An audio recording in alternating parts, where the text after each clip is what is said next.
자, 토의법에 대해서 공부해 보도록 하겠습니다. 토의법은 교사와 학습자 또는 학습자 간의 상호작용을 통해 서로의 정보와 의견을 교환하고 그 과정을 통해 결론을 도출하는 교수 방법입니다. 자, 왜 토의법이 등장했을까요? 한 고등학교에서 이런 일이 있었다고 해보죠. 학교 앞에 길고양이가 너무 많아졌어요. 학생회에는 고민에 빠졌습니다. 급식을 주자는 의견도 있었고 중성화 사업을 해야 한다는 의견도 있었어요.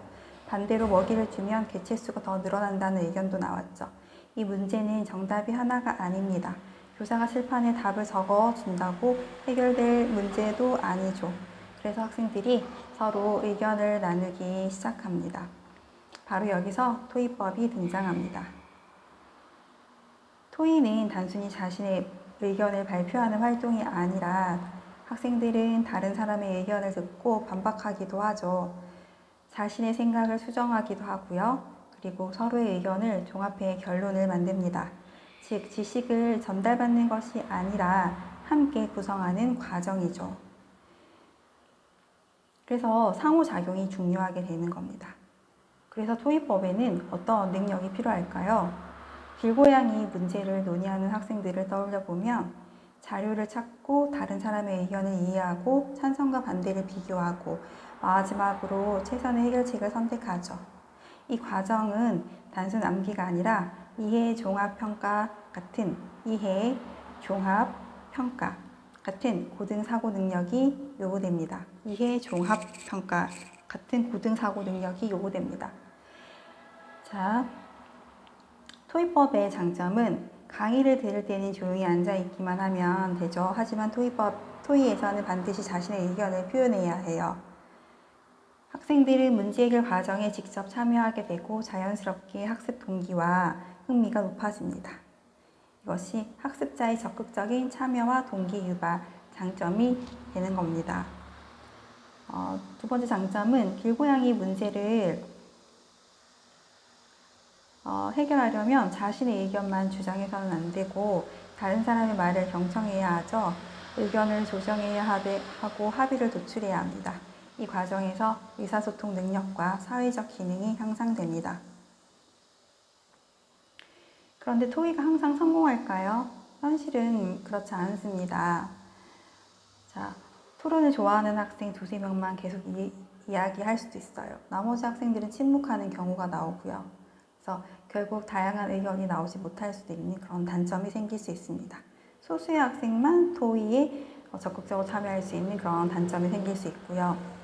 그리고 길고양이 문제에 대해 아무런 자료도 읽지 않고 그냥 무작정 토의에 참여한다면 학생들은 감정적으로만 이야기할 가능성이 커지죠. 근거 없는 주장만 반복될 수 있어요.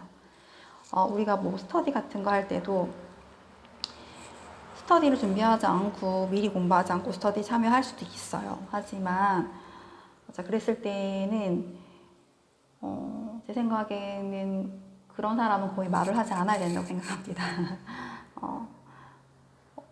왜냐면 다들 스터디를 준비를 해왔다고는 전제하에서 스터디를 진행하고 토의를 하고 문제 질문을 하는 건데 아무것도 준비해오지 않아서 이게 무슨 말이에요? 막 너무 기본적인 개념이나 그런 걸 이게 뭐예요? 이건 왜 이렇게 되는 거예요? 라고 얘기를 하면 다른 스터디의 흐름을 뚝뚝 끊기면서 시간도 지연시키면서 스터디원들에게 피해가 간다고 생각해요.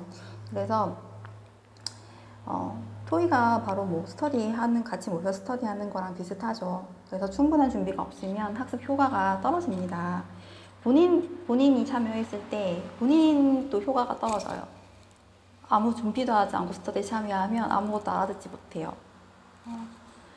그렇다면 교사는 무엇을 해야 할까요? 토의 규칙과 방법을 미리 안내해야 합니다. 토의를 시작하기 전에 다른 사람 말을 끊지 않아요. 모든 학생이 최소 한 번 이상 발언해야 합니다. 의견을 비판하되 사람을 비난하진 않습니다. 자, 이렇게 해야지 일부 학생의 독점을 막을 수가 있어요. 토의의 규칙과 방법을 미리 안내합니다. 그리고 토의의 목적과 주제를 명확하게 제시해야 해요. 교사가 우리는 왜 이 문제를 토의해야 할까요? 오늘 어떤 결론을 내릴 이런 결론을 내려야 할까요? 학생들이 이 토의 목적을 이해해야 의미 있는 논의가 가능합니다. 결국 토의법은 교사와 학습자 또는 학습자 간의 상호작용을 통해 서로의 정보와 의견을 교환하고 그 과정을 통해 결론을 도출하는 교수학습 방법입니다. 스터디할 때를 생각해 보면 될 것 같습니다. 토의법은 상호작용하고 정보와 의견을 교환하고 결론을 도출하는데 학습자의 적극적인 참여와 동기 유발이 가능하고요. 의사소통을 능력을 향상시키는 장점이 있지만 소수의 학습이 학생이 토의를 장악하거나 충분한 준비가 없으면 효과가 떨어진다는 단점이 있고요. 여기서 유의할 점은 교사는 토의의 규칙과 방법을 사전에 미리 얘기를 하는 게 좋고요. 그리고 역시 토의의 목적과 주제를 명확하게 제시를 해야 합니다.